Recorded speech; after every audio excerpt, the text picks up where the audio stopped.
to the a la carte lunch with Laurie. I'm Taryn Crow, editor and co-founder of Pharma Voice magazine.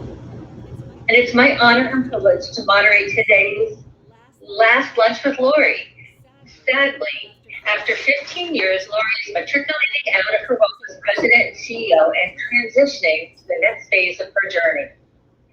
Over the past 15 years, Laurie has provided exceptional stewardship of the HPA, guiding the association to extraordinary growth, developing a world-class brand, and positively influencing thousands of careers. Today, we're turning the proverbial table on her and putting her in the hot seat to answer questions that have been submitted by the HPA community over the past couple of weeks. As we are streaming live on the website, Twitter, Facebook, and YouTube, you all still have the opportunity to pose your own questions to Laurie. Just type your questions in the comment tab, and we'll get to as many of them as we possibly can over the next hour. And when we're done here, we encourage you to log into the drop-in Zoom happy hour celebration for more fun. Login details were sent previously, and they will be provided in the chat. Before you kick us off with the first question, I do want to just say that we had a little bit of a technical difficulty when we started off this morning. So apologies if the sound sounds a little bit tinny. But nevertheless, let's go. Hi, my friend. How are you today? Hello, Taryn. I am really pleased to be here, but it's also kind of bittersweet on what this is about. But let's enjoy our hour together. I am very much looking forward to it. So we have a lot of great questions. And the first is, you're unusual because you've had a new boss every single year for the last 14 years as you reported to the chair of the board. How did you adapt to a new style every 365 days? And then as a follow-up, any lessons that can be helpful for all of us who go through transitions? You know that you are right. It is a little bit odd to have a new boss absolutely every year, except for 1 year. I got to have Rebecca Vermeulen as my boss for 2 years. I loved it. I absolutely loved it. For me, it's like your first day of school. I don't know whether you remember back in the day when it was that excitement about your new boss, and it's sort of a fresh start. I found I learned so much from the chair of the board that it was just the next opportunity to work with a different personality, someone who has a different leadership style, has different views, and it made me more adaptable. We talk about resiliency. You need to be resilient to be able to really gear up pretty quickly to their expectations. But remember, it's not just the chair of the board, it is the board itself. And our boards have always been just the most incredible group of leaders. So I'd say what you could take away from this is one of the things we talk about on the staff team, things don't happen to you, they happen for you. And so look at a new boss as a gift to learn from. And the advice I give is, if you do have a boss, this would have been hard for me, but if you do have a boss that isn't ideal, you really should look for your next boss, because your boss is incredibly important to your career optimization.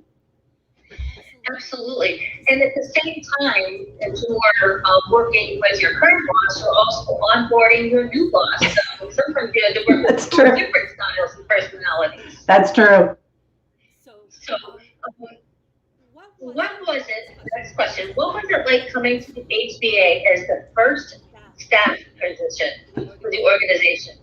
Talk about having to carve out your own path. Well, when I started the job before the HBA was moving into nonprofit, and Dot McKelvey, the HR director, had said to me after we had been interviewing, "You're a builder," and I didn't know what she meant by that. I found out what she meant by that, which is I really, really enjoy building things. I like that problem solving, here's, what's in front of you, and maybe it's not ideal, or maybe there's an opportunity and you've got to grab it. And how are you going to do it? You're going to need to have people and get the team around you. I just find that so exhilarating that I stepped into it probably too naively, not realizing how many resources you really need to build a global organization, coming from global organizations where that was already in place. So I learned it, sort of all the jobs firsthand. And I think it made me a better, more well-rounded person. So that's how I entered and how I embraced it. Well, those of us who've known you a long time joke about the fact that you had to buy your own laptop to become CEO. So. And they, you call yourself a builder, but you're also, as those strength finders have determined, you are a pure yellow too. So what does that mean for your leadership style? The term infinite hope, I think applies to me. Glass, it's not even glass half full. It's, I feel blessed to have the glass. All right. I just try always to see how to make the best. I'm getting some echoes. How to make the best of things.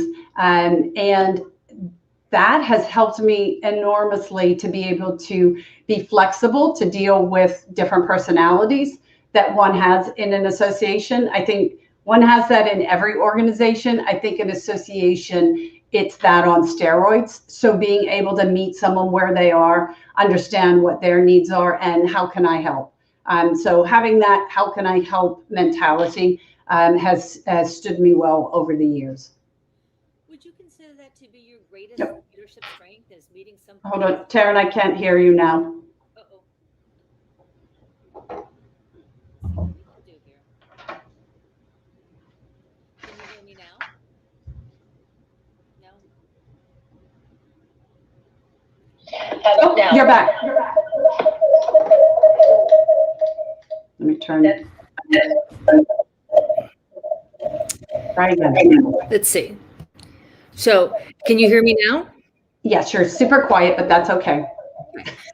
Apologies to all. So, my question to you was, meeting people where they are, would you consider that to be your greatest leadership strength? I have a quote that I have said to you before, Taryn. It's Lao Tzu. I believe it's an ancient Chinese really philosopher. And the leader is best when people barely know he is there, that he exists, that when his work is done, his aim is fulfilled, they will say, we did it ourselves. And so where I think that leadership, how that translates into a leadership strength, it is that I don't want to be out, even though quite often I get pushed out front, to be on stage. That's not actually what I want to do. I want to be part of a group that accomplishes something.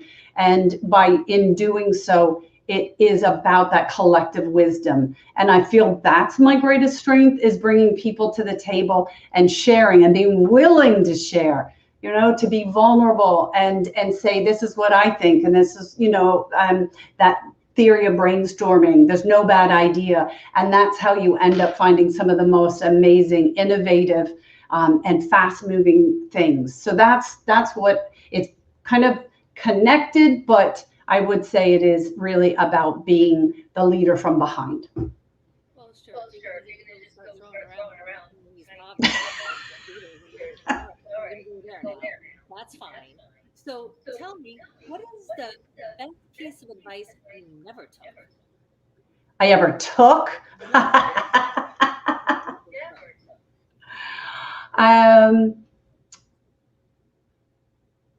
Probably to marry my husband.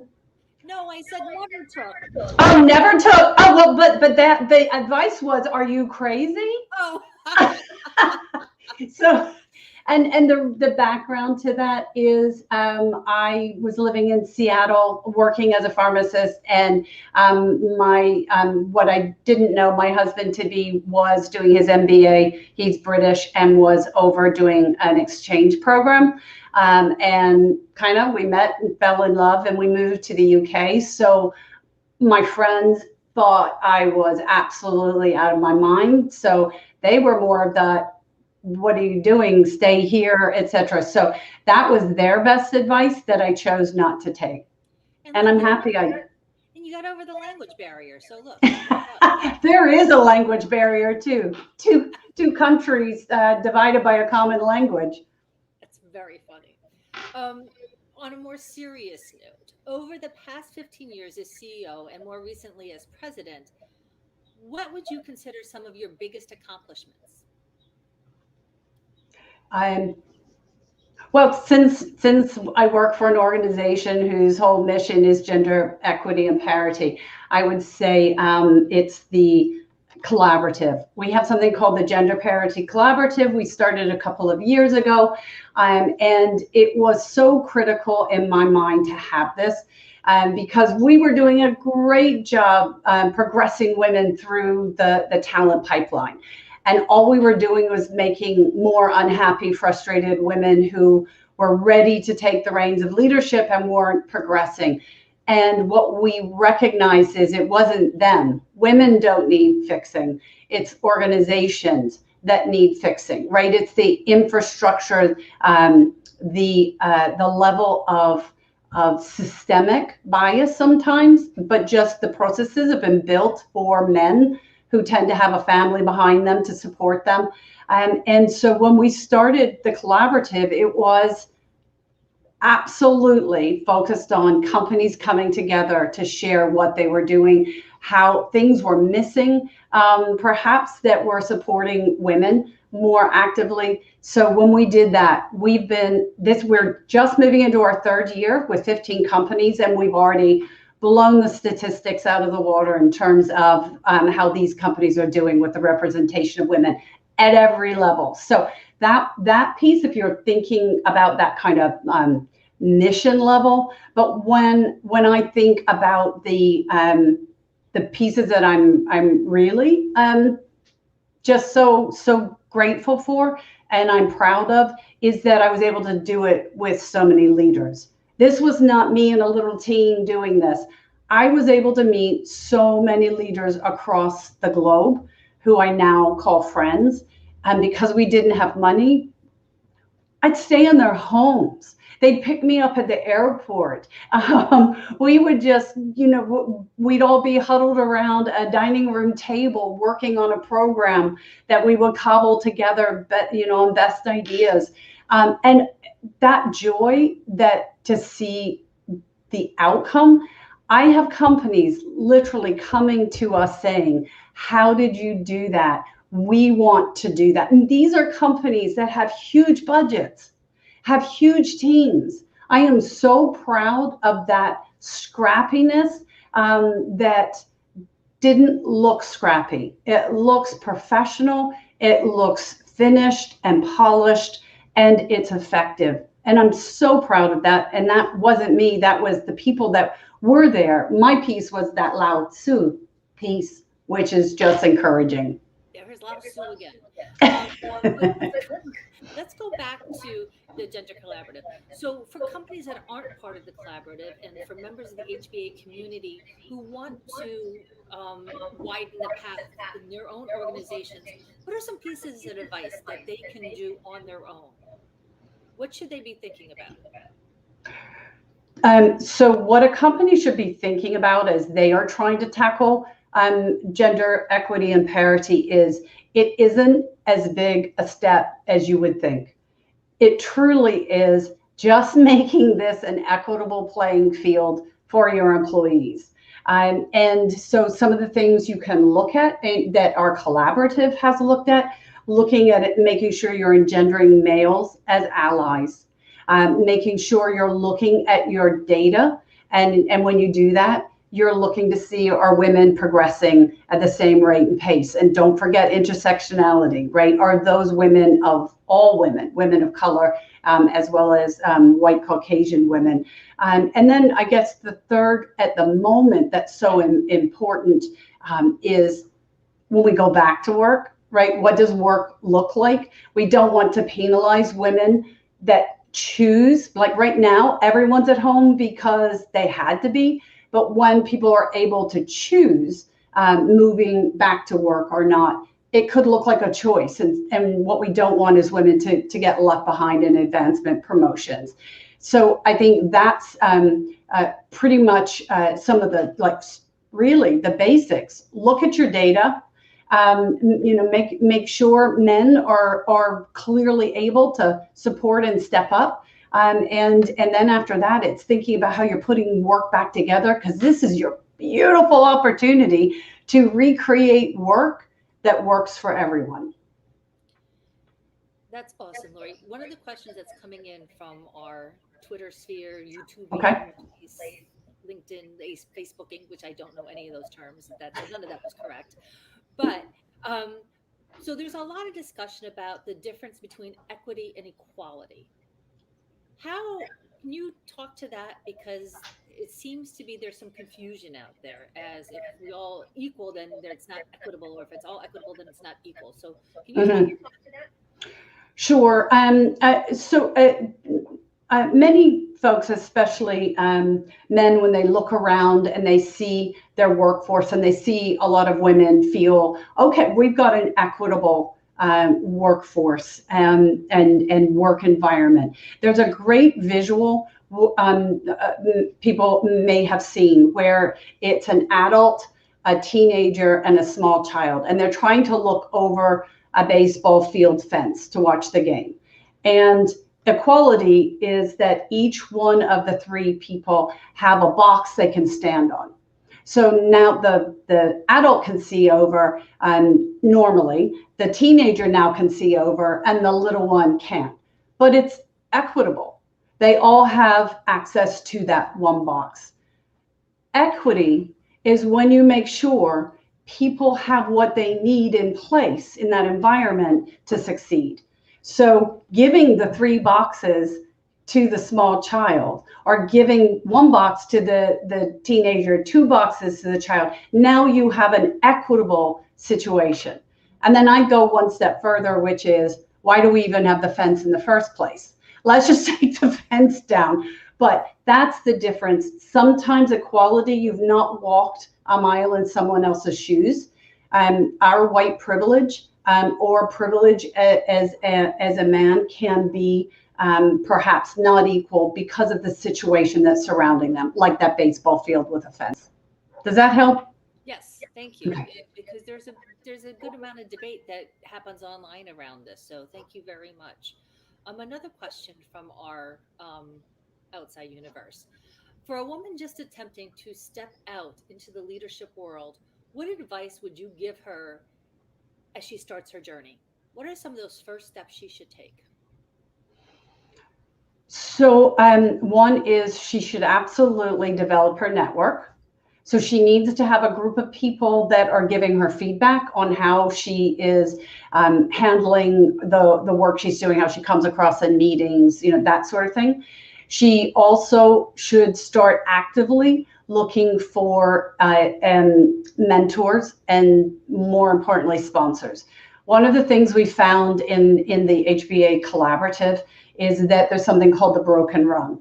So at that point where you're moving into the management role, men are moved forward more frequently than women. So then you can imagine that talent pool has more men in it that then get promoted to these other levels.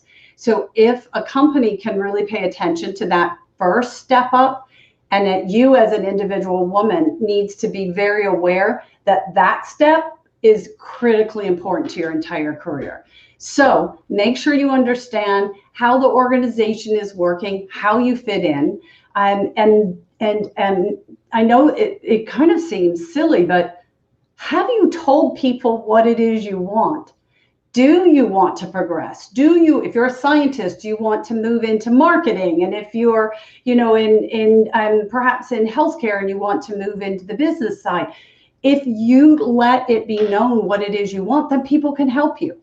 And that's one of the things that I find is there's an assumption that men and women are progressing at the same rate at that early stage, and they're not. Secondly, women don't have access to those sponsors as equally as men. And then the third is they haven't actually said what they wanted. So definitely get that network, because they will be able to give you that kind of advice and feedback. Be intentional in your ask. Don't build that network before you need it, because you often say build that well before you have to dip into it, right? And be aspirational in your goals, and think about what you want and be intentional. I think those are great pieces of advice. Thank you.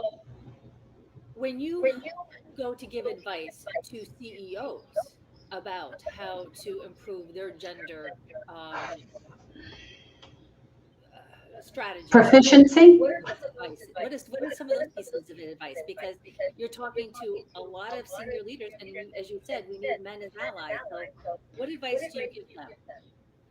So I think the first step is making sure that they are really grounded in the business case for why women are actually helpful to them as a CEO and to the profitability of their business, which stems from all the positive reasons on why women should be at all levels. Once I feel that person really has that, and I'm not making an assumption it's a male or female, right? CEO, top leader. It's then asking, are they watching their data? Do they have access to data, and do they have people reporting on it? Because if you don't know the data, you're counting on your eyesight. Not a good thing, AKA glasses. Then the piece I go to next is, are you being that advocate, visible advocate that people see you walk the talk? And then the last piece is, quite often people will nod their head and tell you, oh, yes, I believe that.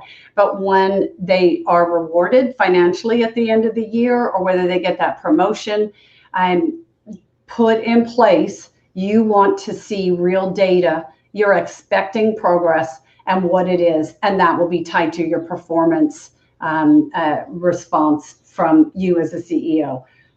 Those are not that hard to do, and it makes a sea change of difference. Excellent. I just want to acknowledge that we're seeing a lot of these comments flash across the bottom here. And I'm getting a little choked up. I don't know about you, but Anita Burrell had a question. First, she says, congratulations on bringing the HBA forward as a united force for change. What would you like to see as a priority for advancing women in the next few years?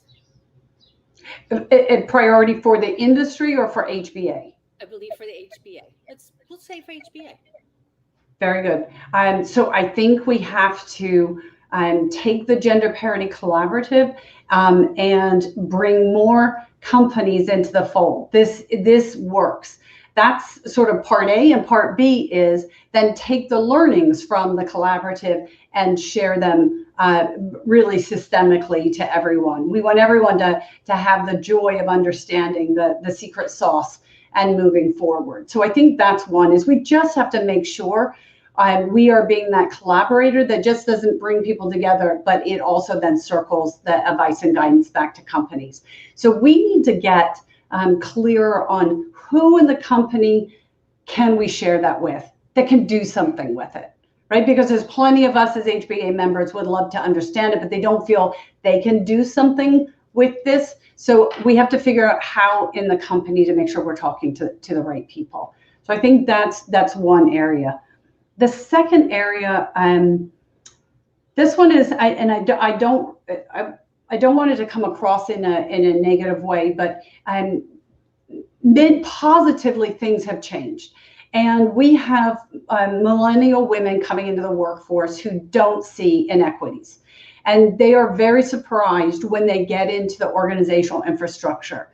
But until they find out and see that they're not moving as fast as their male counterparts, what we have to make sure is that we keep women and the need to focus on gender parity in front of companies and in front of people. So one of the things that we are thinking about is, as we are getting better at what we're doing, and we're seeing companies, some actually have achieved gender parity.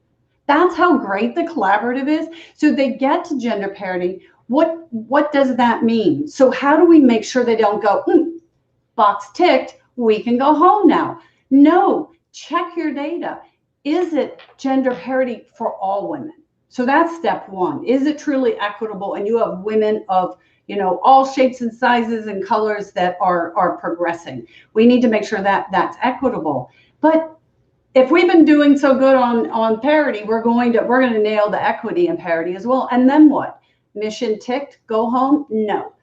What we are thinking about, as we have an incredible, amazing strategic board, we are thinking about, so what? What if we do achieve that glorious day when there's gender equity and parity across the whole healthcare and life sciences industry? Then what? We believe, I know, isn't that a wonderful day? Hallelujah. The next step is, if we have women at all those levels, we believe we will contribute to health access, health equity, and better health outcomes.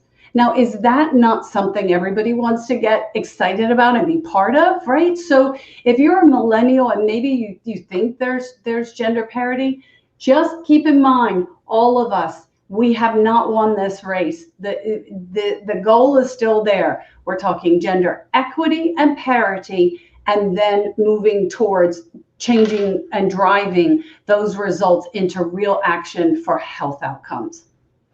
That is quite a mission. That's amazing.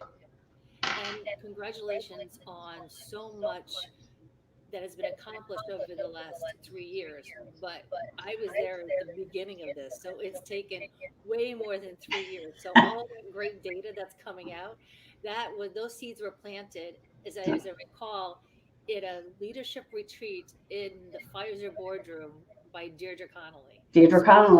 And that's going back some ways. It shows how old I am. So you talked about, I know we don't like to talk about that. You mentioned some of the data that's coming out. I know the HBA has some new data points that are going to be released in the next couple of weeks, but can you talk generally about some of the improvements that you've seen through the collaborative? Because you kind of teased around some numbers, but I think those results are pretty Sure. Well, as of a year ago, the numbers were at 12% higher on average across all levels. Wow. Those are the collaborative companies, have 12% more women at all levels. And this year, and we will put that data out very soon, it's even better. So the point is that I made earlier, it's not that hard. Companies can do it. And the piece that was so worrying to me is companies did care. They did get the business case. That was a lot of the years we worked on, was just getting that business case out there. But then once they got the business case, they started investing a lot of time and money and resources. And it was at that point, they weren't seeing the results they thought they would see. And that's why the collaborative starts to narrow in to say, here are the steps that you should go through to be able to see the results. So it means companies don't have to just, money here, money there. They can be more thoughtful and strategic on where they place their money. And of course, you always want initiatives that you put in place in your company to be targeted towards your strategic outcome, that's part of your business. So that's what we're trying to help companies to think through. There's no one path for everyone. And I think that's one of the benefits as well that doesn't have data around it, which is that collaborative nature of companies working together. And just think about that. We are known as a very competitive industry, always, trying to one up each other.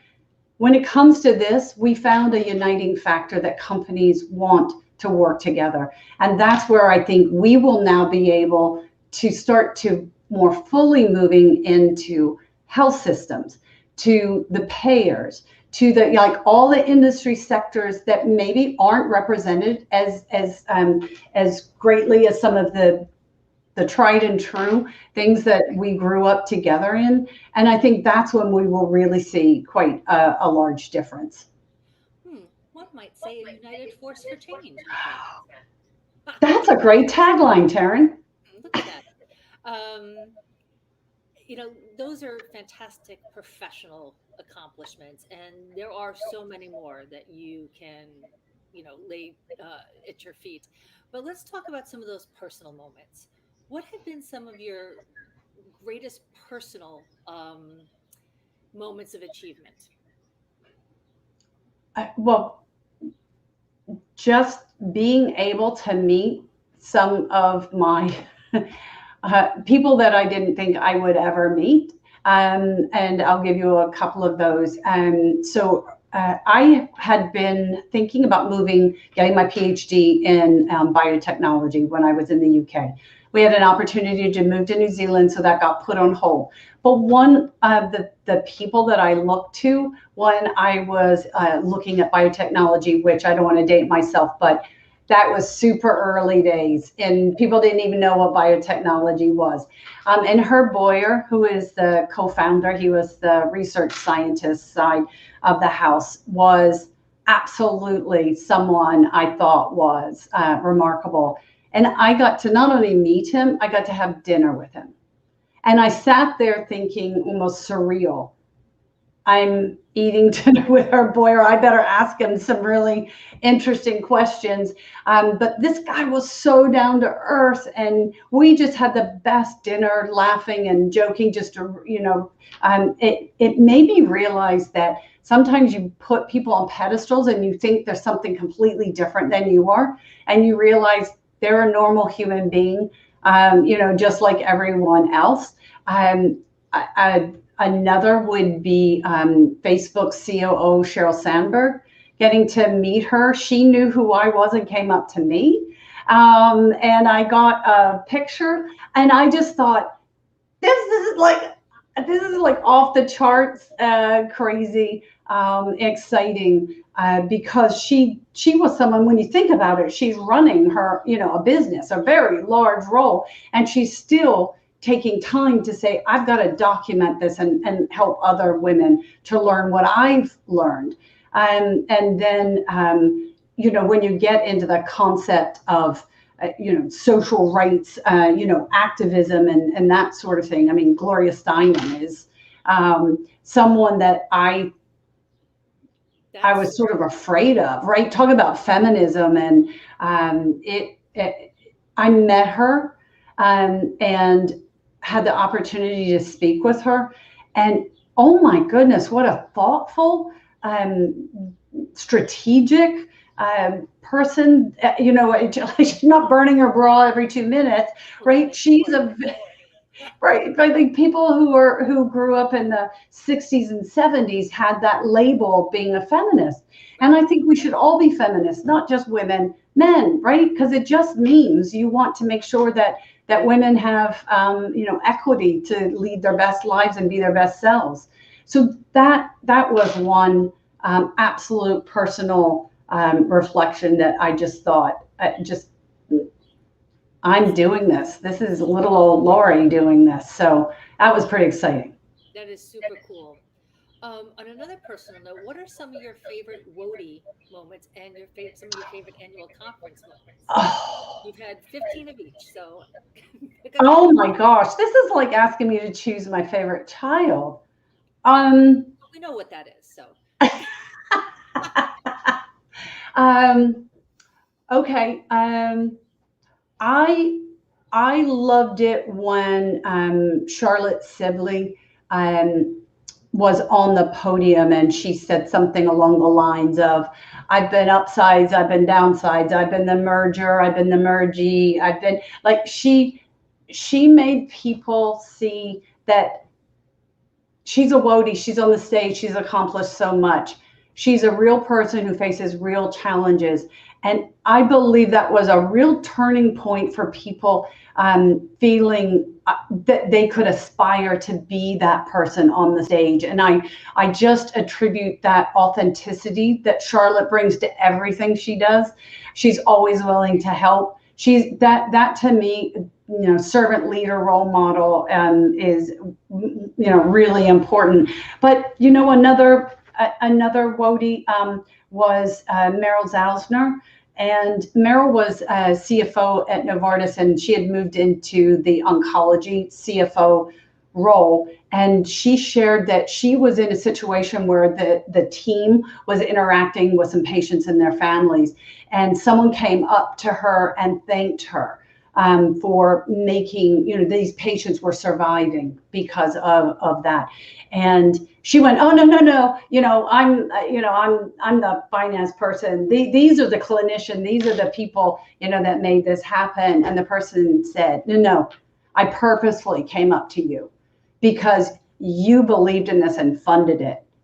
They couldn't have done this without the funding. And her aha moment of the role she played in the team, I think helped people to see there are a lot of roles that we play, and they're all critically important. And we need to value that little piccolo that I'll come to in a minute because you triggered me on that. We just had our honorable mentor, Rod McKenzie, and one of the things that he said that I just was, it was so authentic. He admitted, as many men, I'm sure if they reflected would, when he looked around his organization, he saw a lot of women. He thought there was an equitable work environment and he now realized through mentorship of him and him mentoring others that women did not have the same opportunities and the same situation that men had. And that's why he's the honorable mentor, right? Because he had that understanding. He didn't just go, okay, I've got it now. He made sure he talks to as many people as he can and brings that into Pfizer to make sure that they are creating that environment. Again, that authenticity that he opened up and shared something about himself. It's not, I've got it all going on. I thought this. You probably are thinking this too, and you can do something about it. And then I would say something about a star, but as Taryn, you're a star, I can't say something about you or it would look too schmarmy. So I will say Daria Blackwell. She said, one woman speaking alone can be overlooked, but thousands of women speaking together cannot be ignored. And I still get chill bumps when she said that, because that is the basis of our united force for change. And I want to speak to the women out there, please understand the power that you have when you help other women, when you hold them up, when you link arms. And I'm not saying go tear down the walls. The point is, we don't do enough of helping each other. Right? You don't just have to have one that goes down the trail and okay, now the trail, is there. One is not enough. You need to blazon and widen the trail and bring as many people along as possible. That's our job, but we have to change that mindset, and not everybody thinks that way.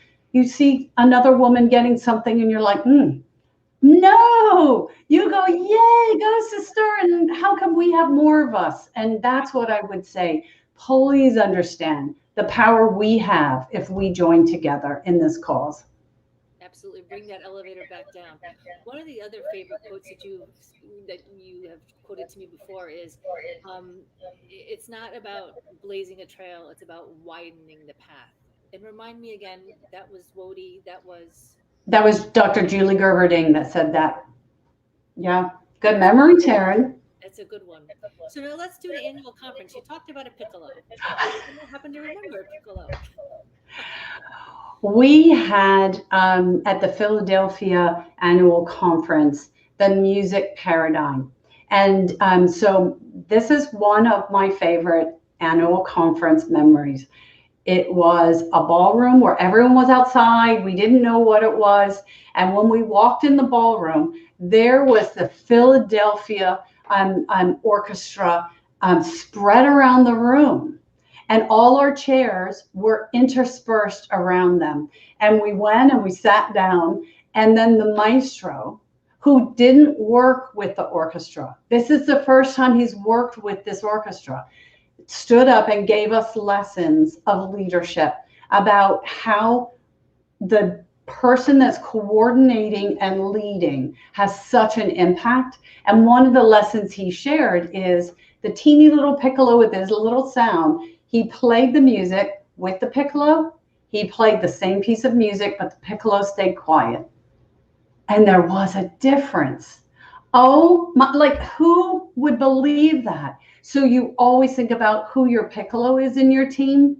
Don't underestimate them. They play a critical role. A second memory is piling on buses and the San Francisco conference and going out to visit women-owned vineyards. And that was a remarkable experience, not only to see what these women were going through, because they are, at least back then, this was an oddity, and how they ran their vineyards and how they cared about it and their passion and the bonding we did with each other in going on that trip and learning together was something I will always treasure. That was a lot of fun. I believe you won a little wine making competition that. Hey, if you got it going on, you better, get an award for it. Yeah, we had some fun at one of the vineyards where we could mix together in beakers. And that brings me back to my science background. And I just put together some wine. Came out okay. I know whose team to be on because I know you had a scientific background. So. It's just riding on your coattails. That was a lot of fun. That was great. We have about 10 minutes, so I want to get to your legacy. How would you like to be remembered as the CEO, President of the HBA? Well, I hope everyone remembers that I contributed to the advancement of gender parity and equity. That, to me, would be a legacy well earned. It's as part of that. For me, it's about servant leadership, and it's about the people you impact. So while gender equity and parity, it seems very much sort of organizational, and yes, that needs to happen. It's about all those individuals, right? That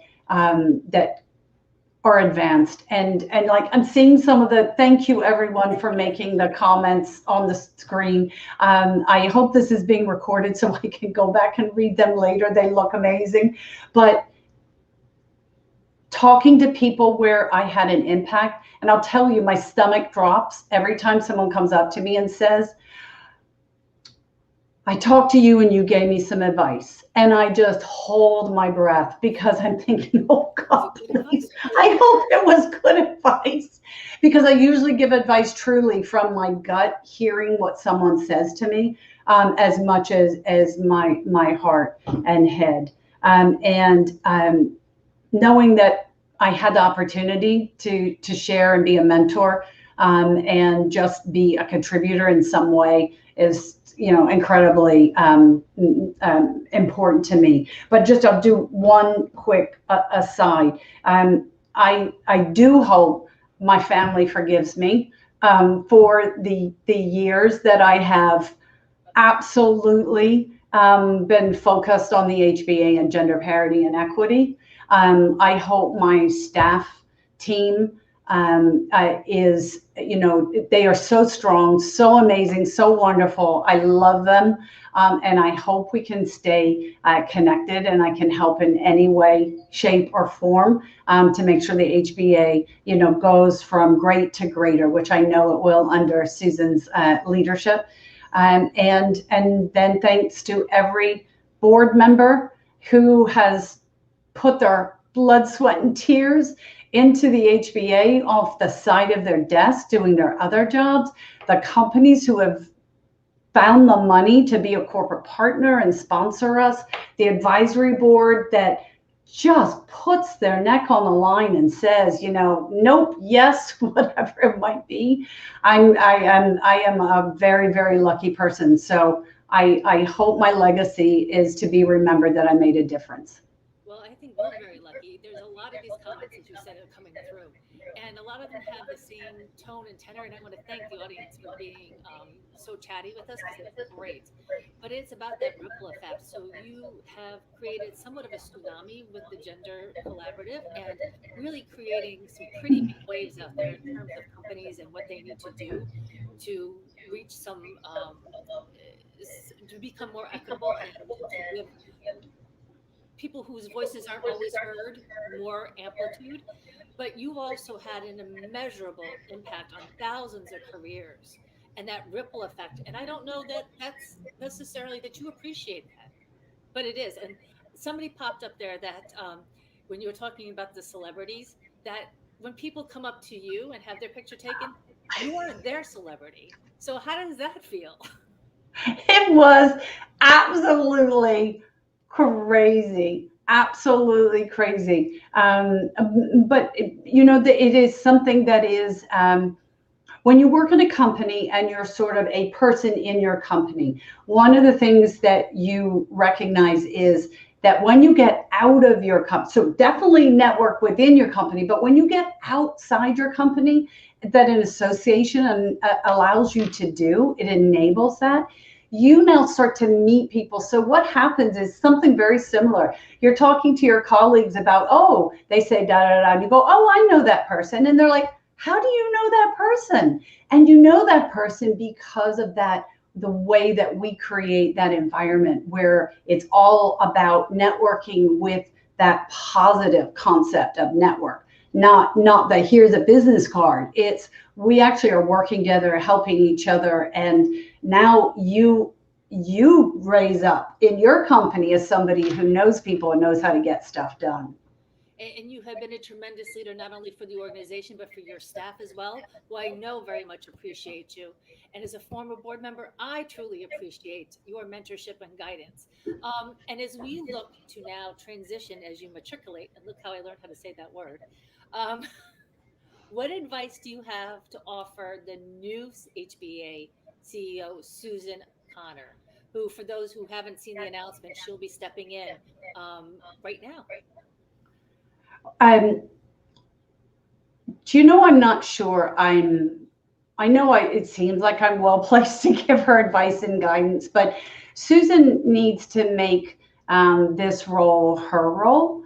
I would just ask that she put the HBA front and center in her life and her goals, and brings people along with her, whichever direction the organization is going, or her vision, which is something that is hers to bring to the table. It's about how you bring people along with you, and that's different in association. And I think that will be the piece that I think I could add that might help her, because she comes more from a for-profit, which is a wonderful add to bring to the table. So understanding the nonprofit side and how people sort of come to the table, maybe in a little bit different way, as a customer, it's a little bit different. So I would say it's really about thinking about how you're engaging with people to bring them along in the journey and feel part of it. Wonderful advice. As you look to decelerate, how are you going to come down to earth at the end of all of this? I don't know I'm necessarily decelerating. I'm not really a good person to sit on a rocking chair and do something. If I did, I would take up knitting and become an Olympic knitter, I think.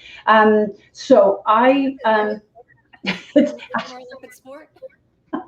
I'll go for it. I'm going to, we are going on a cruise.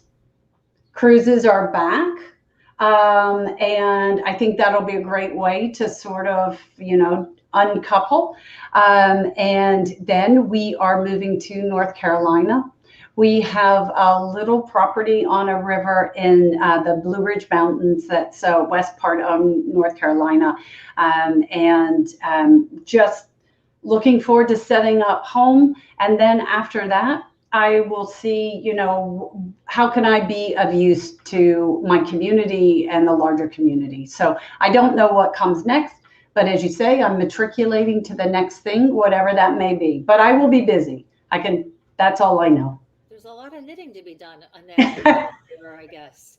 Send me your sizes and I'll see what I can do. Like a purple scarf would be good. Okay.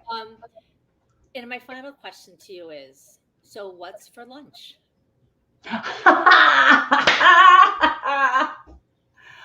I wish I could say something wonderful. I think Peter Anastasiou said, and I was so jealous, like a chicken Caesar salad or something like that. I am an eater. I like food. You need 3 squares. That's you need absolutely. So I love pizza. I'm sorry, I love pizza. My son is a vegan, and he's helping teach me how to be, more thoughtful in my food choices. So I am doing, I'm doing well. I'm moving that way. So why don't we say a vegetarian pizza? I'm not up to vegan pizza yet, but maybe one day. Okay, Philip, she's going to get there. So we are at the end of our time, I'm being told. And I don't want to speak for all of the HBA, but I will speak for those that I know. Thank you so much for the last 15 years, for your inspired leadership, for your mentorship, for your guidance, for being so smart when we needed to be smart, for being so thoughtful when we needed to be thoughtful, and for being so egalitarian when you let everybody's voice be heard. It's not easy to have that job because you got to wrangle a lot of cats, but you do it with grace and style. So thank you, and I'm going to miss you. Oh, thank you, Taryn. To everyone, I hope to stay in touch with as many people as possible. It was a joy, even in the hard times where you do have some of those wrangling cats that you're trying to, but the outcome is worth the journey. And I focus very much on the journey, but in that, when you look backwards and you do get to the end, you have to say, okay, that pain was worth whatever it was where we got to it. Thank you, Taryn, for your support. It means the world to me. Thank you. Thank you. And we're going to continue the conversation with Nikki Jones, who's going to be our host for the next part as we go to the aperitif part of the menu, and from 1 to 2:30, we're going to have our Zoom happy hour. The link should be in the chat. Join us in just a few minutes. Laurie, so you're just dropping in just to say hello, so I get to see you, because you can see me, I can't see you. So I would love it if you could drop in so I could see your face. Awesome. And we want to thank the entire Cooke family for lending you to us for all these 15 years. Thank you, Taryn. Thank you, everyone. In a few minutes.